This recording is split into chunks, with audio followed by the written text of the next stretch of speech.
¿Qué tal, comunidad? ¿Cómo andan? ¿Todo bien? Bueno, espero que anden bien, que se estén preparando para un fin de semana largo. El lunes es 8 días de la Virgen. Veo que está bastante contenta la gente porque han empezado a llegar los primeros F-16, así que es una buena noticia.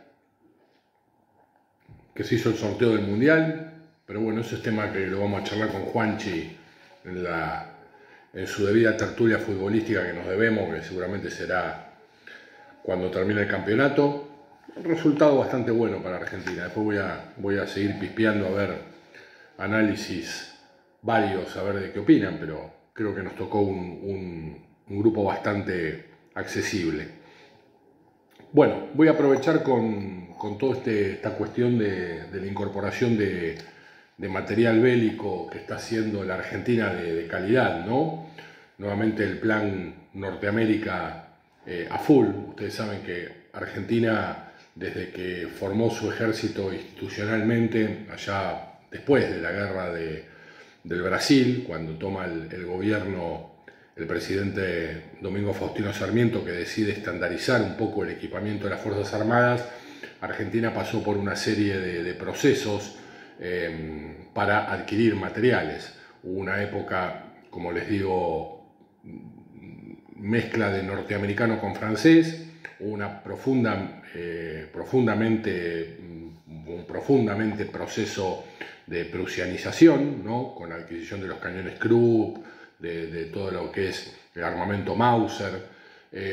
Posteriormente también hubo en lo que fue el servicio aéreo allá por 1912 la gran influencia francesa, ¿no? Con Castelbert, con todos los grandes inventores franceses y pioneros franceses de la aviación, Morane-Saulnier, y me debo estar olvidando, Henry Farman. Ahí se me empiezan a venir a la mente, como también la Marina, el factor italiano en la aviación fue muy importante. En esto les recomiendo que escuchen al Lince Membrana, veterano de la Guerra Malvinas, piloto de Tracker, que la tiene bastante clara la historia de la aviación naval argentina. Bueno, obviamente finalizada la Segunda Guerra Mundial, entra en un fenómeno de consumir todo lo que es aliado, fabricado por los norteamericanos o por los ingleses, ¿no? Es decir, toda la cuestión de la renovación de la aviación argentina, con la aparición de los Gloster Meteor, la aparición el diseño del Calquín, que es una copia del Mosquito, el Avro Lincoln, ¿no? Que es una continuación muy parecida al Avro Lancaster, que fue uno de los bombarderos estrellas del comando de bombarderos de la RAF en la Segunda Guerra Mundial, hasta que llega un momento, bueno, y aparte de la adquisición, principalmente por parte del general Perón, a la par de que había ya a partir de 1930 que se fundan fabricaciones militares, o 1920 y pico, bueno, fue durante el gobierno, los últimos años del gobierno de Irigoyen, comienza a haber digamos, una propia industria de defensa, una protoindustria de defensa. Argentina igual sigue incorporando material extranjero.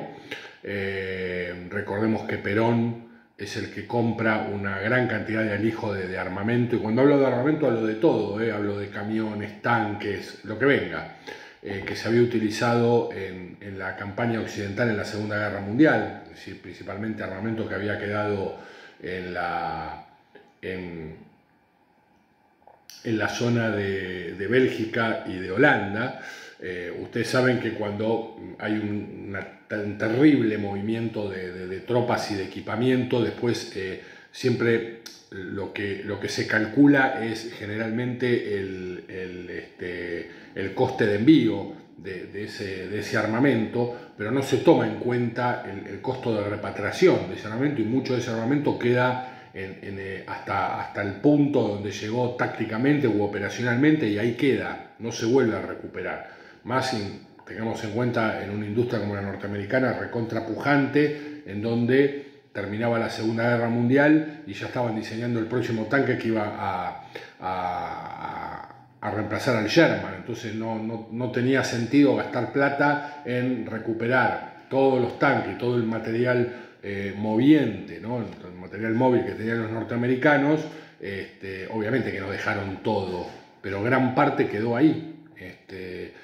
Los ingleses mismos también lo hicieron porque no tenían plata para repatriarlo y era antieconómico y preferían adquirir material nuevo porque ese era material que había ya sido probado en combate, porque estaba desgastado, que había que hacerle trabajos y bueno, y era preferible vendérselo como, no digo como chatarra, pero sino como material de segunda mano a países que le iba a venir muy bien. Y Argentina fue uno de esos grandes compradores, ¿no? Entonces, bueno, estamos haciendo como un poco de un balance a gran vista de pájaro sobre la política de adquisición de activos militares por parte de la Argentina durante su historia y principalmente durante el siglo XX, ¿no? Es decir, hablar del siglo XIX, si no hablamos desde la incorporación de los fusiles Remington por parte de Domingo Faustino Sarmiento no tiene mucho sentido porque era algo bastante anárquico, ¿no? Y la tengo clara la historia por ser tirador de avancarga, pero es bastante pesada y creo que no les debe interesar a mucha gente. Como le digo, bueno, Perón trajo mucho armamento, ya les digo, de la Segunda Guerra Mundial, como también en paralelo la Argentina venía produciendo material propio, ¿no? La fábrica militar de aviones, en fabricaciones militares, etcétera, etcétera. Bueno, acuérdense de los proyectos Pulqui 1, Pulqui 2, después todo lo que fue después del 55, cómo esos sistemas quedan en la nada. Fíjense cómo Perón, digamos que en paralelo que ya obtenía los Gloster Meteor, que habían sido los aviones a reacción, la primera fuerza, o una de las primeras fuerzas aéreas en el mundo de tener aviones a reacción, creo que era Estados Unidos, Gran Bretaña, no sé si, Rusia obviamente, y Argentina y algún otro país más que tenía aviones a reacción, cazas a reacción, otro país no los tenía, ni siquiera Francia los tenía, estamos hablando de los primeros 10 años de la guerra, ¿no? Igualmente acá ya se estaba trabajando con el Pulqui 2, es decir, tanto el Pulqui 1 con Emile de Woitain como después con Kurt Tang en el Pulqui 2 se estaba trabajando en ese desarrollo, como se desarrollaban otros aviones, el estudio de las alas volantes de Horten, ¿no? Que eran trabajos que ya venían de la época de cuando Horten estaba en Alemania, es decir, en plena época nacional-socialista, y no sé si me quieren poner el pi acá, yo no lo voy a poner. Ya les digo, la creación del Calquín, que era un avión bastante parecido, con la estructura bastante parecida a la del Mosquito, con una fama bastante negra, decían que era el fabricante de viudas, pero bueno, que son todos aparatos que, como ustedes bien saben, si vieron mi podcast, si escucharon, mejor dicho, mi podcast de la Guerra del 55, los nombro a todos. Bien, después cuando lo echan a Perón, en el 55, hay un impasse en donde, el material se sigue utilizando hasta que a partir de la década del 60 los mandos del ejército, en mitad de todos los problemas políticos que tenía el ejército, o las Fuerzas Armadas, mejor dicho, comienza a crearse lo que se llama el Plan Europa. ¿Qué era el Plan Europa? Bueno, básicamente era la renovación o la modernización del equipo militar, a toda regla, desde un buque hasta un fusil o una pistola, del equipamiento militar argentino, y ya no mirar tanto a los Estados Unidos, sino empezar a mirar hacia Europa, adquiriendo material directamente o si no, adquiriendo y comprando los permisos, las patentes para poder fabricarlo en el país mismo, ¿no? Entonces, de ahí viene toda la familia FAL, que después, se comenzó a fabricar en el país, las pistolas Browning 9 milímetros o High Power, lo que fueron en barcos el tema de la clase Santísima Trinidad, ¿no? Que eran mellizas de las clases 42 británicas, el programa tanque argentino mediano, ¿no? Que venía con toda la familia aparte, ¿no? Con el vehículo de combate de infantería, el vehículo de transporte mortero, el vehículo de transporte comando, el vehículo de ingenieros, un vehículo para poder traspasar tanques de lado a lado para atravesar riberas o zanjones prácticamente impasables para un tanque de guerra. bueno, un montón de otras cosas, la compra del lanzagranada a los españoles, que ahora no me acuerdo el nombre de la marca, una marca importante que creo que sigue estando en España. La adquisición, bueno, en este caso también si miramos España, también miramos Israel, ¿no? Que está dentro de lo que sería Occidente, ¿no? De una sola cosa que sería Occidente, como decía González Rouco, la compra de los Mirage 5, que pelearon en Malvinas, las corbetas misilísticas, creo que las corbetas francesas, bueno, hubo un montón, no me acuerdo si era francesa o las alemanas, pero bueno, era todo producción europea. Lo mismo, por ejemplo, la modernización de los guardacostas de la prefectura, los clase 24, que le llaman las gallegas, porque se fabricaron en los astilleros Bazán, en España, en La Coruña, ahora que se llaman Avantia. Bien, así un montón de ejemplos le puedo dar.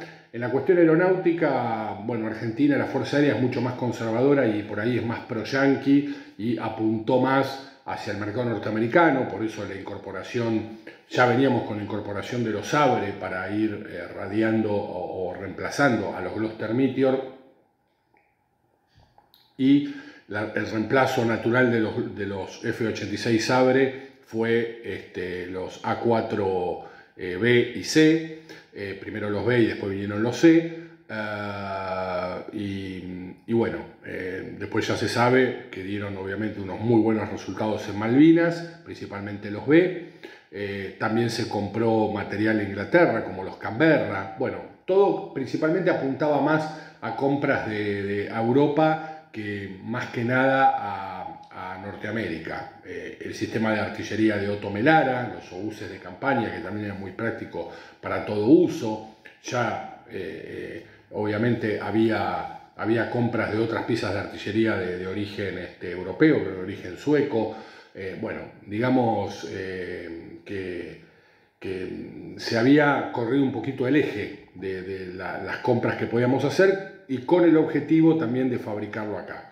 Digamos, el ejemplo más palpable fue el proyecto TAM y también el proyecto Pampa, porque el Pampa era un proyecto de un entrenador avanzado de la Luftwaffe moderna, ¿no? De la Luftwaffe del pintor austríaco, de la época del pintor austríaco, del gordo que jugaba con los trenes.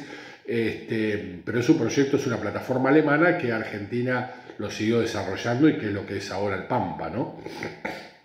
Y que bueno, pobrecito, la verdad que con la llegada de hasta la llegada de los F-16, digamos, como que cubrió un poco ese agujero que ahora obviamente vienen a cubrir totalmente estos nuevos vectores.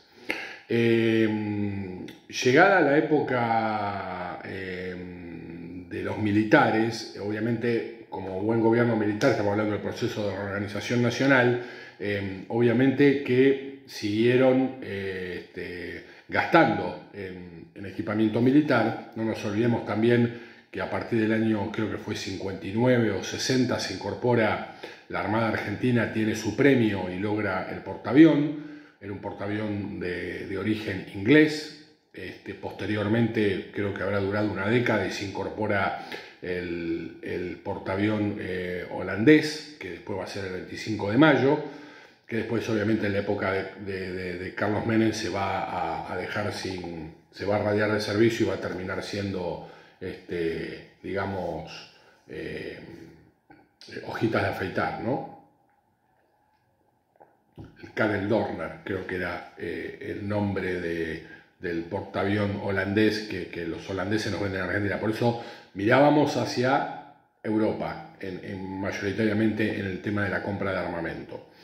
Los militares comienzan un proceso también de modernización de las Fuerzas Armadas, ya empiezan a mirar de reojo un poco el tema de los Sherman, de los Firefly que se habían digamos, potenciado con tecnología israelí, haciéndole más ancha el paso de oruga. Bueno, un montón de cosas, pero ya se veía que era un tanque que ya tenía, digamos, no digo los días contados, pero los años contados, ¿no? Entonces se había intentado traer un M60 para ver si por ahí podíamos cambiar esa flota de tanques por M60, eso es un tema norteamericano. Recuerdo un desfile por la Avenida Libertador, creo que no sé si fue en el año 78, un desfile, un M60, pero no pasó de ahí, de una prueba, porque obviamente estaba muy fuerte el proyecto TAM. ¿No? Tuve en el correr de mi vida el privilegio de conocer al hijo del general Viescas, que fue uno de los, digamos, pesos pesados del proyecto TAM en la Argentina. Tuve por lo menos ese privilegio de conocerlo. Una vez terminada la guerra de Malvinas, vamos muy general, no vamos a ir punto por punto, porque si no, no terminamos más y esto tiende más a no ser un informe, sino a ser una especie de editorial un poco.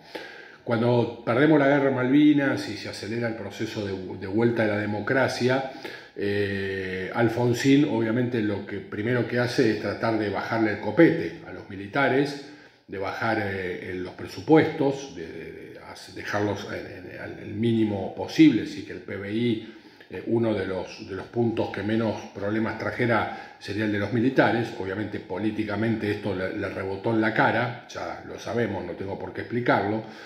Y Alfonsín lo que hizo fue terminar de recibir a los activos militares que el Estado argentino había pagado. Ya no vamos a hablar ni de militares ni de civiles, que el Estado argentino había pagado y que no se había terminado de recibir, como por ejemplo los superetendar, ¿no? que por la guerra de Malvinas se había suspendido su entrega por parte de la Marcel Dassault. Y con la vuelta a la democracia, digamos, con la normalización de la situación en el Atlántico Sur, los franceses cumplieron con el programa y siguieron entregando el equipo, ¿no?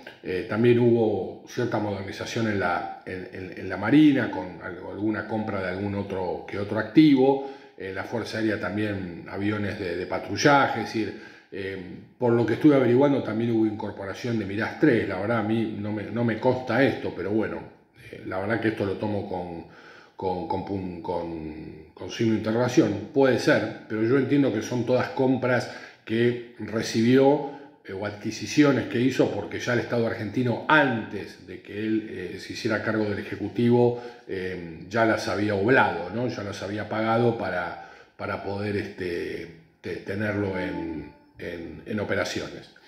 Así que el gobierno de Alfonsín, como ustedes saben, se caracterizó por gran cantidad de demandas militares, muchas veces más demandas de tipo, digamos, de tipo de dignidad, pues el primer operativo se llamó Dignidad, y hasta de cuestión de sueldos, ¿no? Es decir, ya no estamos hablando señor presidente, ¿se puede fijar si nos puede mejorar el fusil de asalto que usamos? No, señor presidente, ¿nos puede aumentar el sueldo porque no llegamos a fin de mes? Una cosa así, ¿no? Después, bueno, vino toda la movida Seineldin con todo el espectro nacionalista. Bueno, eso es otra cantar, pero bueno, no forma parte de la cuestión que estamos tocando. Termina la época de Alfonsín, ustedes saben, digamos, una situación económica mala, galopante, una inflación terrorífica, y aparece el gobierno de Menem. Y Menem, la verdad, no cambió demasiado la política con respecto a Alfonsín, no hizo incorporaciones, sino que dio de baja terriblemente, dio de baja el portaaviones. Ustedes preguntan, ¿Argentina necesita un portaaviones citado el 25 de mayo?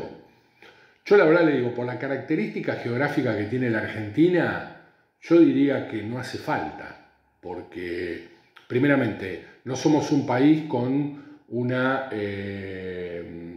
vocación, digamos, de ir a invadir otros lados o de tratar de mover nuestra flota a ciertos puntos del globo para intervenir o tener algún tipo de ventaja. No, obviamente que eso nosotros no lo necesitamos. No estamos dentro de la órbita de la OTAN, en donde capaz que por ahí se necesitaría una serie de este tipo de buques para poder apoyar operaciones mucho más grandes. Y por la forma que tiene el territorio argentino, y la gran costa, el gran litoral atlántico que posee, yo la verdad que un portaavión a la usanza tipo Gerald Ford, digamos, o tipo 25 de Mayo, Independencia, a mí la verdad que me parece que no sé si es tan importante, teniendo buenos reabastecedores, yo creo que con bases aéreas en la costa para mí sería suficiente, ¿no? En ese sentido.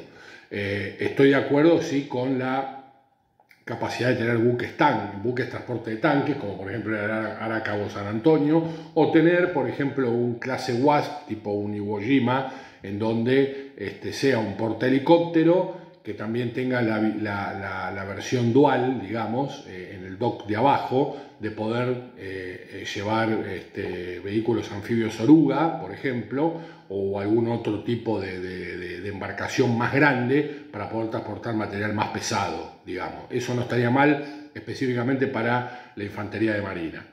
Pero desde el punto de vista de la aviación, yo creo que tendríamos que tener una aviación naval fuerte, tanto una aviación de caza y ataque fuerte como la supimos tener, y obviamente ni hablar de aviación de patrullaje, de guerra antisubmarina, pero yo no sé si se necesita taxativamente un portaavión, ¿no? Bueno, como les decía, Menem básicamente su cuestión, digamos, castrense o sus compras castrenses fue más identificado por el hecho de los problemas que hubo, la venta o los escándalos, ¿no? De corrupción, de flagrante corrupción que hubo en las Fuerzas Armadas, principalmente en el Ejército, con el contrabando de armas a Ecuador, ¿no? Es decir, mandando armas a Ecuador cuando esas armas iban a ser utilizadas contra digamos, un compañero fiel histórico de Argentina como es Perú, que todavía no sabemos cuándo vamos a terminar de pedirle perdón a los peruanos por la traición que supimos hacer. Los peruanos ya nos lo han perdonado, pero cada vez que uno habla con un peruano, a mí no me da la cara. Lo primero que le voy a decir, ¿qué tal, cómo te va? Perdoname por lo de la guerra de la cordillera del Cóndor, ¿viste? Es lo único que se me ocurre primero para empezar a hablar. Los peruanos se ríen, ¿viste? Pero la verdad que tienen razón.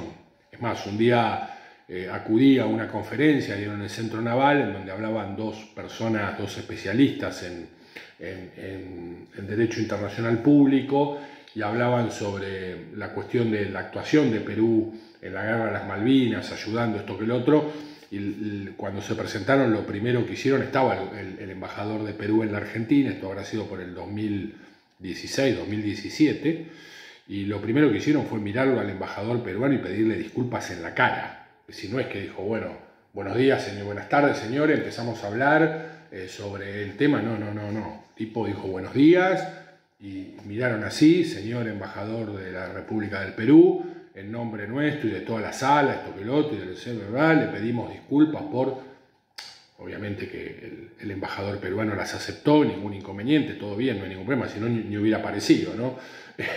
Pero se nos cae la cara de vergüenza, es terrorífico lo que pasó.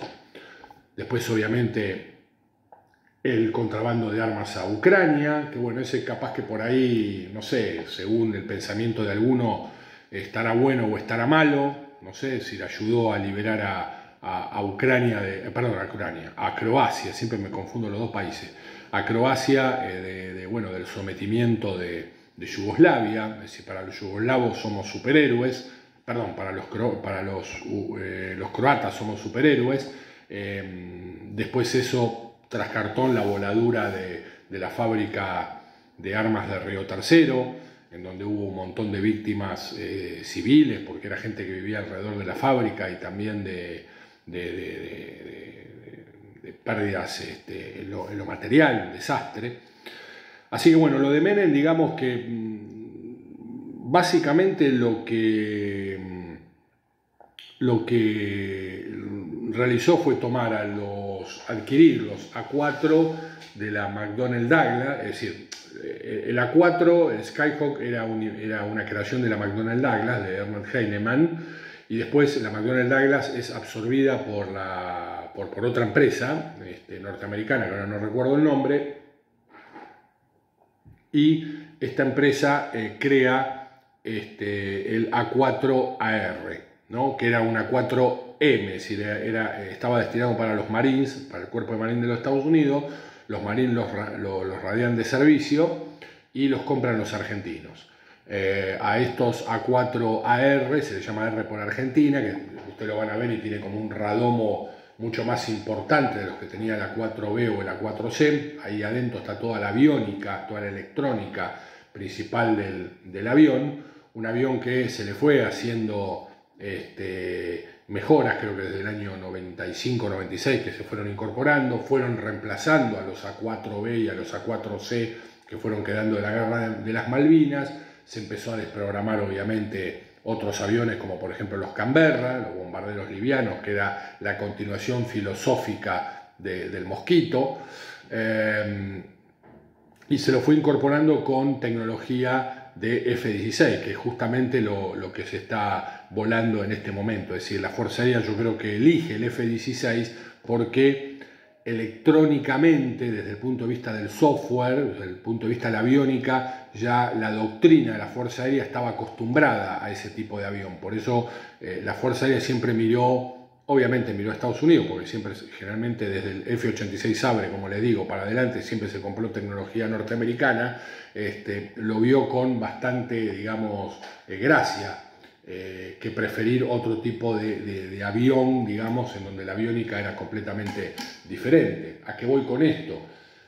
Reduce gastos de hora de entrenamiento. ¿Por qué? Porque los pilotos ya que vienen formados con una aviónica de la 4AR, que la del Pampa también es parecida, manejar ahora un avión mucho más potente, obviamente, pero una aviónica bastante similar, hace que, bueno, que obviamente los tiempos digamos, de entrenamiento y de agarrarle la mano a la máquina sean mucho más cortos, y tengamos mucho más rápido pilotos de ambos géneros, digamos, disponibles para cada avión. Obviamente va a haber más pilotos que aviones, pero eso no hay ningún inconveniente. Siempre los hubo igual. Es decir, en Malvinas un solo avión podían pilotear los diferentes aviones, no es que había un avión para un solo piloto. No es como en Estados Unidos, donde cada piloto tiene su avión. Acá todo el mundo maneja todos los aviones del sistema de armas, donde está obviamente autorizado y certificado para volar. Y después otras cosas que estuve averiguando en la época de Menem, no hubo mucho. Compras de equipo militar valuado en 18 millones de dólares, que en esos niveles son valores nimios. Es decir, no hubo mucho cambio. Yo les puedo opinar de los 90, donde estuve dentro de la fuerza, y la verdad que no había nada, muchachos. Yo, por lo que pude caminar, Campo de Mayo era un páramo, no había plata para que comiera la tropa, el equipo que nos daban era denostable, es decir, se notaba una falta de presupuesto galopante, mismo en las oficinas, todo el tema digamos, de computación, todo el tema de insumos, es decir, se notaba que había una faltante importante de flujo de dinero para poder mejorar la situación, ¿no?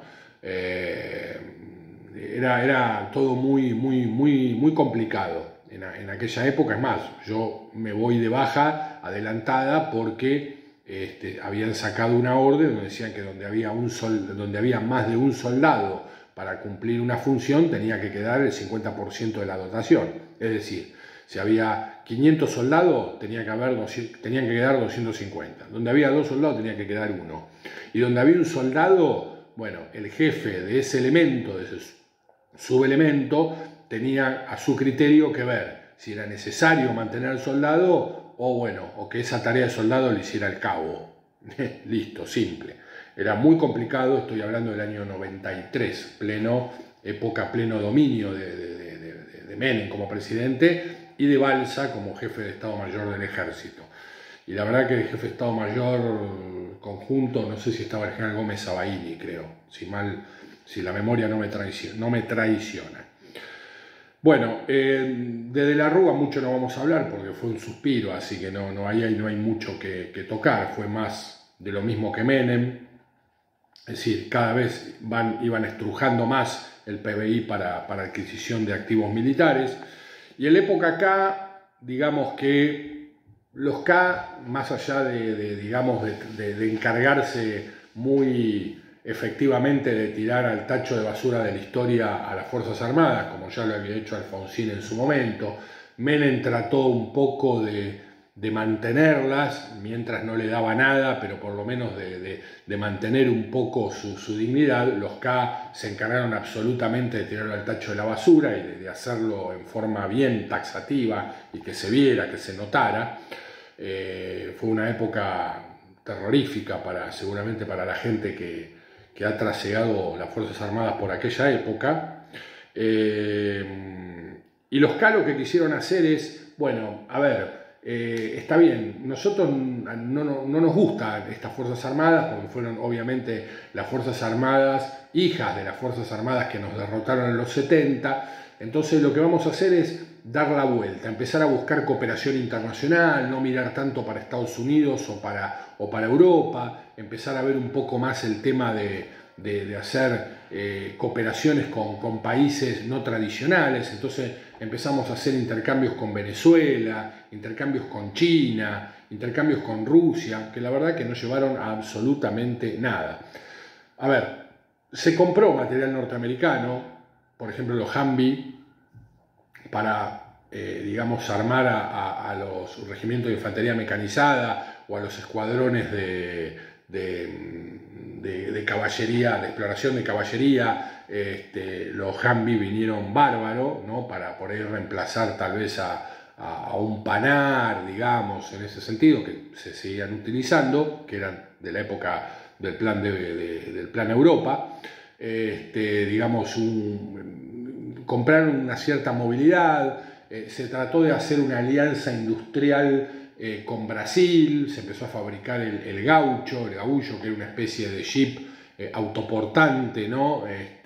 Tanto de industria argentina como brasilera, que tampoco funcionó demasiado. Creo que hay algunos en actividad, pero nunca fue tampoco del amor perpetuo del ejército, de las Fuerzas Armadas. Con respecto a esto, la Fuerza Aérea y la Marina, bien gracias. Es decir, la Marina veía absolutamente degradada su capacidad aérea.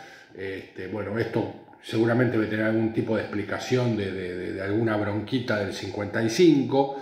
Es decir, quedaban desactivadas prácticamente la escuadrilla de caza y ataque y otras cuestiones más que no viene al caso comentar.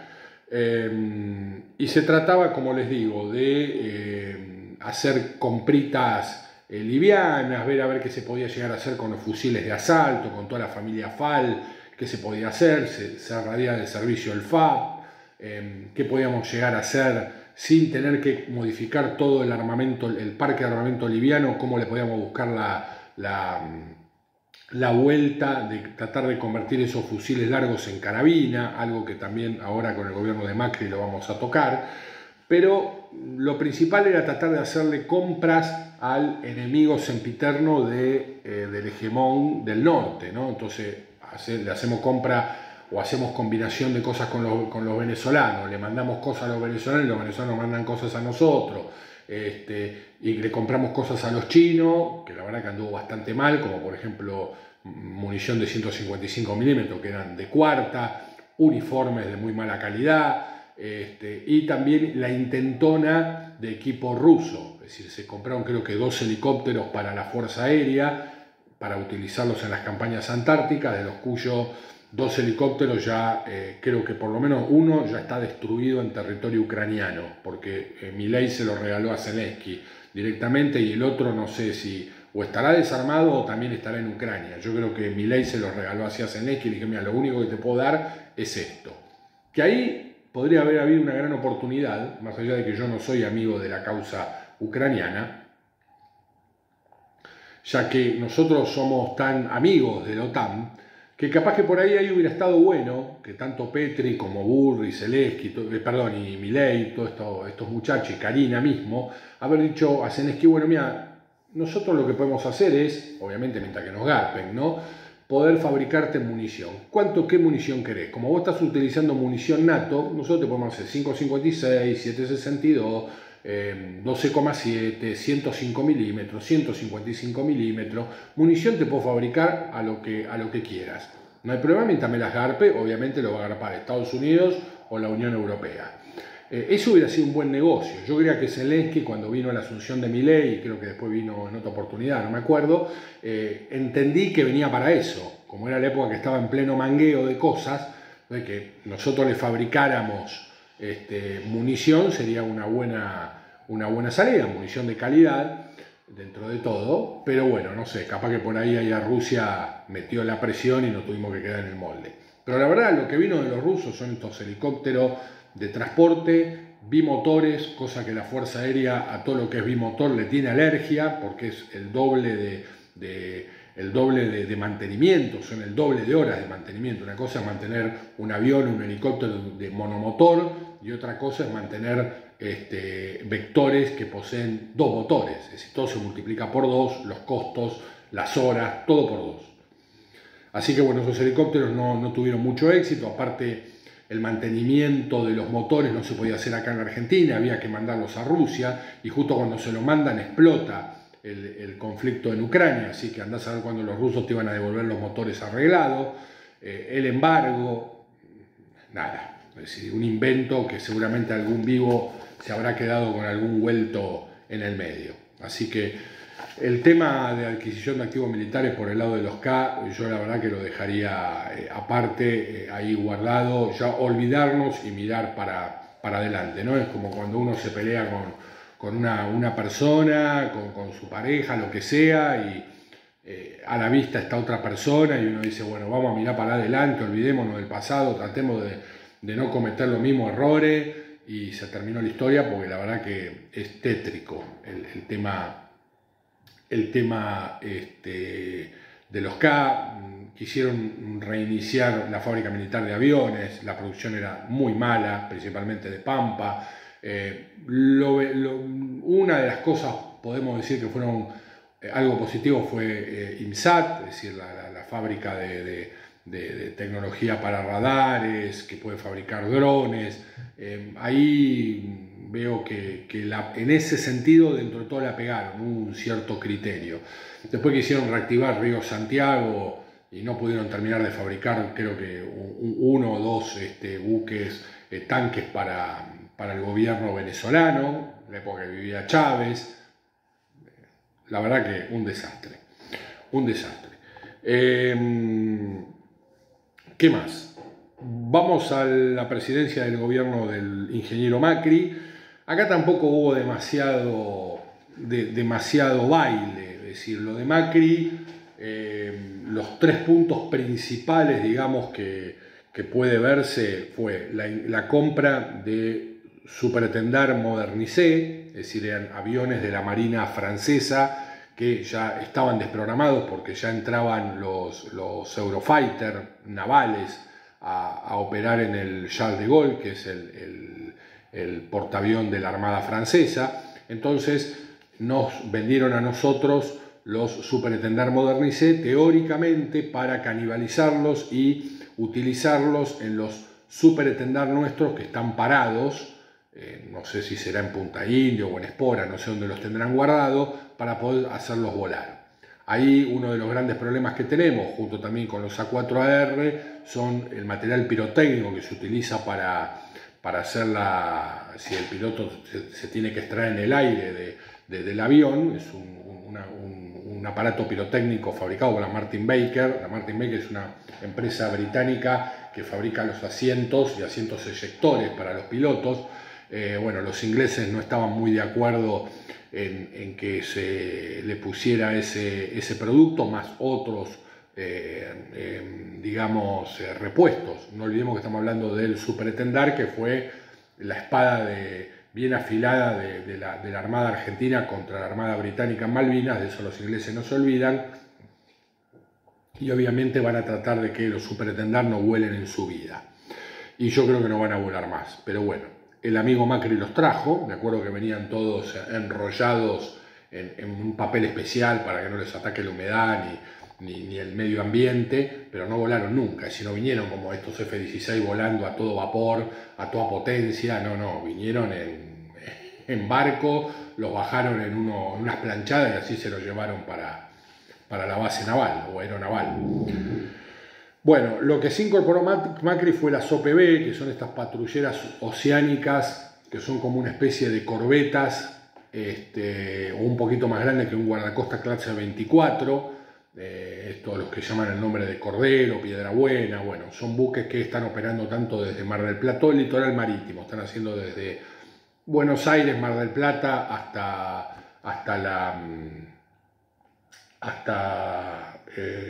digamos, la parte de Tierra del Fuego. No sé si tienen capacidad polar, si poder entrar un poco en la zona de la Antártida. Calculo que lo pueden hacer en época veraniega, digamos, donde hay mare apertum, digamos, si nos vamos a la denominación que le ponían los romanos al mar Mediterráneo en invierno, en verano, perdón.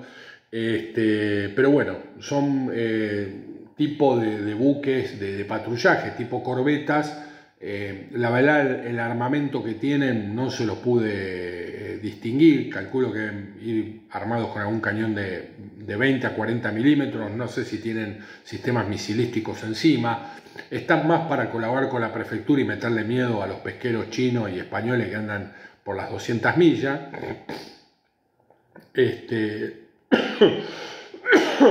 Y bueno, otra cosa importante que me olvidé de la época acá, que fue obviamente el incendio, la pérdida de la capacidad antártica, ¿no? Es decir, con el incendio, el grave incendio que sufrió creo que en el 2005 el ARA Almirante Irizar, que bueno, que tardó un montón de tiempo en arreglarse, por suerte está en operaciones, y se incorporaron 2 buques rusos con capacidad digamos, de navegar en la Antártida, en zonas de mare clausum. Creo que uno es el Gómez Roca y el otro se llama Ara Austral, ¿no? Pero bueno, no eran buques de guerra, son buques de transporte, son buques logísticos de configuración ártica o antártica, ¿no? Eso fue en la época de los K. Es decir, lo compraron para por lo menos compensar un poco la pérdida en años que íbamos a tener hasta que se terminara de arreglar el Almirante Irizar.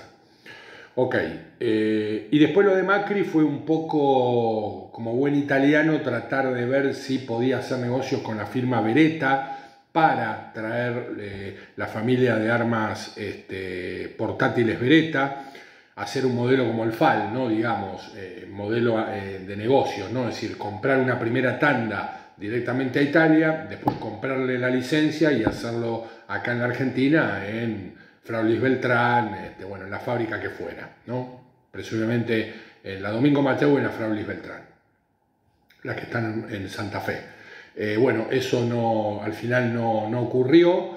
Lo que se hizo fue trabajar con una empresa norteamericana llamada Daniel Defense y tratar de ir convirtiendo la mayor cantidad de fusiles automáticos FAL en lo que será el FAMCA, el fusil automático modelo carabina, es decir, porque la tendencia es que los fusiles de asalto no sean tan largos, de ir acortándolos, porque obviamente ha mejorado el nivel de miras y toda la historia. Entonces la historia era ir achicándolo al fusil, hacerlo cada vez más fácil de poder portar. Yo la verdad en una feria de armas tuve un FAMCA en la mano, a mí me pareció un fusil muy pesado, mucho más pesado que el FAL común. El FAL común es un placer poder llevarlo en la mano, está diseñado para portarlo y que no te pese, pero el FAMCA, más allá de la correa de 3 puntos, a mí me pareció un fusil pesado, ¿no? Con todas las variantes, con los rieles Picatinny, con todos los accesorios que le pusieron, se hace un fusil pesado porque no está diseñado para la época, digamos, en donde los materiales compuestos, los plásticos de alta resistencia, en zonas específicas o en zonas claves como hay ahora, en aquella época era acero y eso es irreemplazable. Así que me parece un buen proyecto para tropas digamos, para tropas de caballería, para tropas de artillería, de segundas líneas, quizás de elementos de exploración, tal vez también de unidades especiales, ¿por qué no? Pero me parece que para unidades como son la Brigada 10, o las brigadas de infantería mecanizada, en donde por la geografía argentina los tiros son a grandes distancias. Me parece que se necesita un fusil todavía con un cañón, con un largo importante, en donde obviamente la munición, que tiene que ser la 7.62, no puede ser 5.56, tenga un tiro tenso mucho más largo en el tiempo, de una balística exterior de mayor duración, y que obviamente genere una balística de efecto mucho más efectiva, ¿no? Entonces, por eso a mí me parece que el FAL estándar quedó como tenía que estar. El FAMCA quedará guardado para por ahí unidades de paracaidistas, que también me estoy olvidando, si unidades aerotransportadas, y si no, se irá directamente en algún momento a saltar al cambio absoluto del armamento, como en su momento hizo la Infantería de Marina, que se sacó de encima el FAL y pasó directamente al M16A2, y eso creo que fue durante los 90, si mal no recuerdo.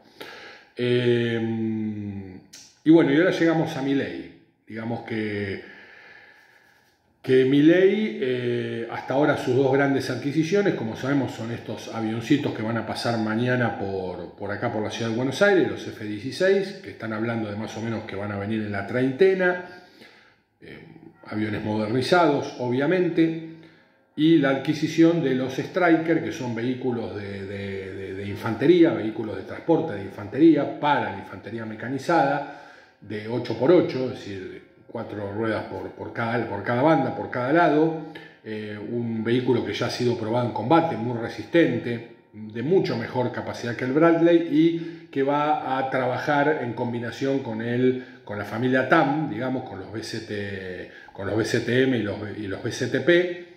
Creo que van a ser una buena pareja dentro de todo, ya tratando de radiar a los M113, esa famosa caja de zapatos muy noble con orugas, para pasarla ya a un segundo lugar, ¿no? Para que sean obviamente transporte de ambulancia, transporte de munición, alguna unidad de comunicaciones y no más que eso. Es decir, ya para transporte o por ahí de vigilancia en un sector específico, como es en la Quinta de Olivos, en donde, no sé ahora, pero yo vi la presencia de M113 en